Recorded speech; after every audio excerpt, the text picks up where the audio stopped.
Ya, balik lagi ya teman-teman. Kita kembali lagi di channel kesayangan kita, channel ngobrol olahraga. Hari ini kita mau membahas untuk tim nasional Indonesia, Garuda Indonesia di olahraga, apalagi kalau bukan sepak bola ya teman-teman. Nah, jadi kita mau memberikan update tentunya seputar kepelatihan. Nah, untuk kepelatihan sendiri ini kita sudah pernah bahas juga di sebelumnya ya, membahas tentunya kalau sebelumnya kita membahas soal Sintayong waktu digantikan ke Patrick Kluivert. Nah, teman-teman boleh lihat di sini ya. Nah, ini kemarin kita buat video ini sebelum ini betul-betul waktu Patrick Kluivert baru di secara resmi terpilih sebagai pelatih Indonesia ya. Saya nontonin semua pertandingan Patrick Kluivert di klub sebelumnya ya, yaitu Denizspor. Nah, jadi saya lihat semuanya dan saya sudah sampaikan di video itu, teman-teman boleh lihat. Saya udah bilang juga kalau memang Patrick Kluivert kurang cocok dengan Indonesia, kenapa ya? Nah, di situ lebih detail tapi secara intinya ya. Secara intinya karena Patrick Kluivert lebih banyak membawa problem baru daripada menyelesaikan problem yang sedang ada. Salah satunya adalah di mana Indonesia sangat kuat di pemain bertahan dan mungkin agak kurang di main penyerang, tetapi Patrick Kluivert adalah pelatih yang sangat kuat di dalam hal penyerangan, fokusnya mencetak gol seperti di Denizspor. Itu nanti saya bahas lebih detail, kalau teman-teman nonton boleh nonton kalau tarik soal Patrick Kluivert. Nah, tapi kita sekarang move on ke yang selanjutnya ya, kira-kira siapa pelatih penggantinya. Sebelum dibahas boleh kasih like dan subscribe dulu ya teman-teman, sangat membantu untuk channel kesayangan kita. Terima kasih baru mencapai 1000 subscriber nih kita. Nah, jadi pelatih terbaru untuk timnas PSSI sendiri baru selesai rapat ya, tapi Pak Erick Thohir belum menyampaikan hasilnya kira-kira apa. Tapi yang paling kencang sekarang ada De Boer ya, De Boer. Nah, nggak tahu saya bacanya gimana, itu saya DEBOER, De Boer. Nah, De Boer ini sendiri sangat kencang ya, dikabarkan akan menjadi pelatih Indonesia sama seperti Patrick dulu kemarin, juga sangat kencang rumornya, dan ternyata rumor-rumornya benar kan begitu ya. Karena namanya emang nggak terlalu besar juga, tapi kalau De Boer ini lumayan ya, sempat melatih timnas Belanda juga. Kira-kira seperti apa sepak terjang De Boer ini, kita akan memberikan review-reviewnya ya, gambaran-gambaran supaya teman-teman tahu kira-kira apa sih yang mau diambil oleh Indonesia ini. Kalau saya pembukaannya ya saya kasih tahu, menurut saya De Boer ini, Indonesia kalau mengambil De Boer sebagai pelatih timnas itu seperti menangkap pisau yang sedang jatuh. Nah, apa maksudnya? Kita bahas dulu ya untuk De Boer dulu ya. Ini saya sampai buat catatan ya teman-teman ya, karena cukup banyak yang perlu disampaikan ya. Jadi kalau lihat-lihat harap maklum karena cukup panjang. Jadi De Boer ini mulainya dari Ajax ya, ke pelatihan profesional dia mulai dari Ajax, dan di Ajax ini dia cukup bagus, cukup sukses ya. Di liganya cukup bagus, bahkan juara-juara liga juga, sempat juara liga 2 kali juga. Sempat juara liga 3 kali ya dalam 2,5 season. Dia pertama sebagai caretaker itu menggantikan ya pelatih, dia asisten pelatih, terus pelatih kepalanya berhenti, terus dia melanjutkan ternyata juara lagi, sempat sampai 3 kali.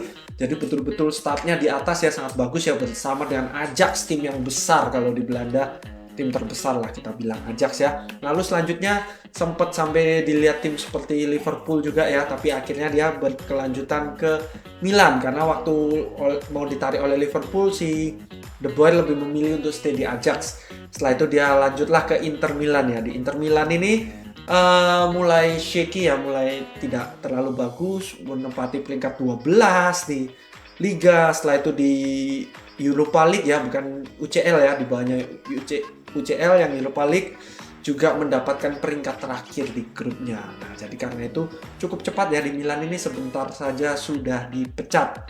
Lalu pindahlah ke Liga Premier League ya, Liga Inggris, lanjut ke Crystal Palace. Nah, di Crystal Palace ini memenangkan banyak rekor ya, si De Boer ini membuat rekor.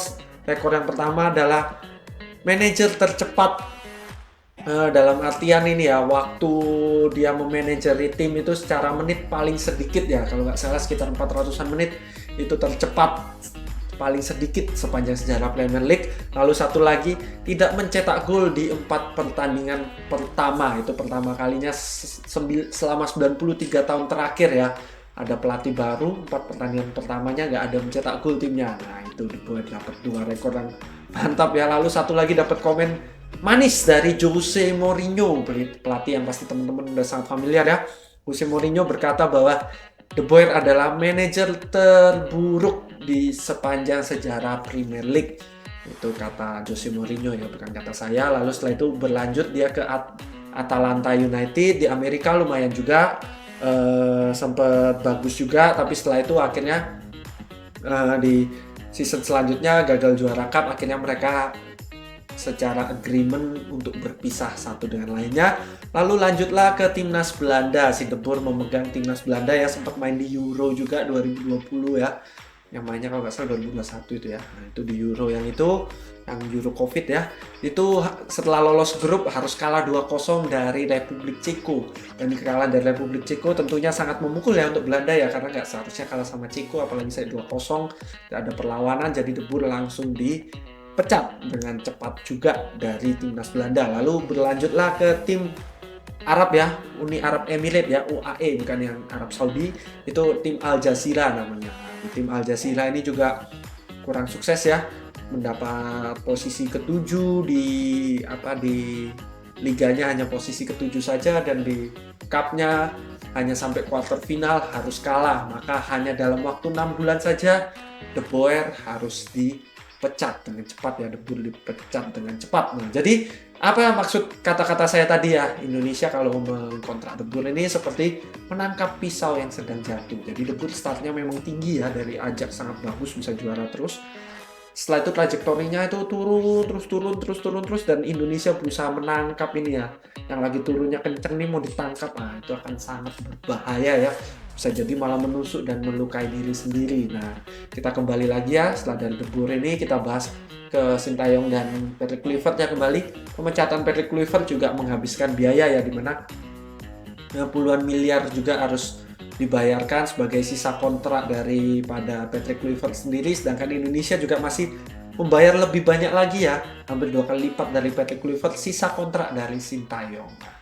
Kemarin kita udah sempat bahas juga ya, kalau Sintayong itu udah bertahun-tahun membuat mode, membuat taktik, meracik, udah diracik bertahun-tahun, tiba-tiba di tengah-tengah kompetisi yang bisa dibilang paling penting lah di sepanjang sejarah sepak bola modern Indonesia, diganti pelatihnya ke Patrick Kluivert yang kurang cocok secara filosofi dibandingkan Sintayong dan juga dibandingkan main-main Indonesia.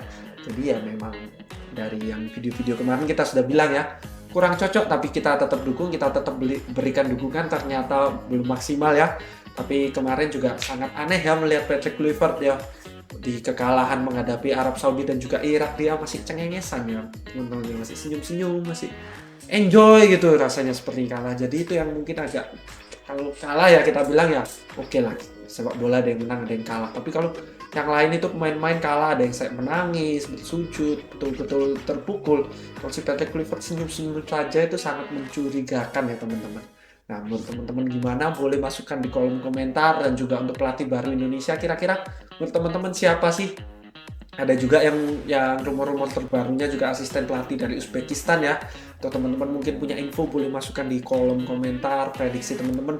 Atau pingin kira-kira pelatih yang seperti apa sih? Kalau bukan siapa, mungkin yang seperti apa ya? Kalau saya pribadi sih mau pelatih yang lebih defensif ya. Kenapa?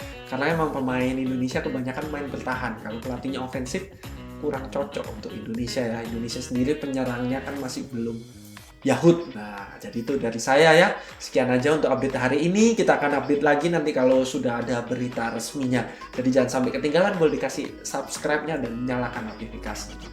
Sampai jumpa di video-video selanjutnya.